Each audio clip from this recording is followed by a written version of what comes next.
আজকে হঠাৎই মনে হচ্ছিল দেখতে দেখতে কিভাবে ৮-৯টা বছর কেটে গেল কলকাতায়। ঠিক এই নভেম্বর ডিসেম্বর মাসে এই ঠিক ৮-৯ বছর আগে আমি কলকাতায় এসেছিলাম। চোখে একরাশ স্বপ্ন আর বুকে একরাশ আশা নিয়ে। আর এই পথটা কিন্তু এতটাও ইজি ছিল না। রাস্তায় চলতে গেলেও কিন্তু দুপাশে কাটা থাকে। বাড়িতে মানানো, সবাইকে বোঝানো, কলকাতায় এসে নিজেকে এই পরিবেশের সাথে মানানো, সমস্ত কিছুই আমার জন্য ভীষণ কঠিন ছিল। তবে ওই যে কে কি বললো না বললো আমি এতটা গায়ে মাখি না, কারণ আমি কাজটাকে ভালোবাসি। কাজের জন্যই এতটা স্ট্রাগল আর এত বছর আমি মাটি আঁকড়ে কলকাতায় পড়ে আছি।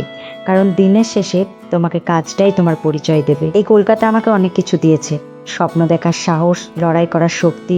এই শহর আমাকে মানুষ চিনতে শিখিয়েছে। যখন আমারই বন্ধু বান্ধবরা কেউ বিয়ে করে সংসার করছে, কেউ ভালো জব করছে, বিজনেস করছে, তখন অনেকেই কথা বলে তুই কি করলি। আবার যখন আমাকে সবাই টিভিতে দেখে তখন আবার আমার নাম করে।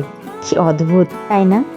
তবে বাবা মার আশীর্বাদ আর ভগবানের আশীর্বাদের সাথে আমি যতটুকু নাম, যতটুকু পরিচিতি, যতটুকু কাজ করেছি আর সবার ভালোবাসা পেয়েছি, তাতে আমি জীবনে অনেক খুশি আছি। আজকের ভিডিওটা তাদের জন্য যারা আমার মতো এরকম স্বপ্ন দেখে আর অনেক সমস্যার সম্মুখীন হতে হয়। তাদেরকে বলবো ভেঙে পড়লে হবে না, নিজের উপর বিশ্বাস রাখো আর নতুন বছরে নতুন করে শুরু করো।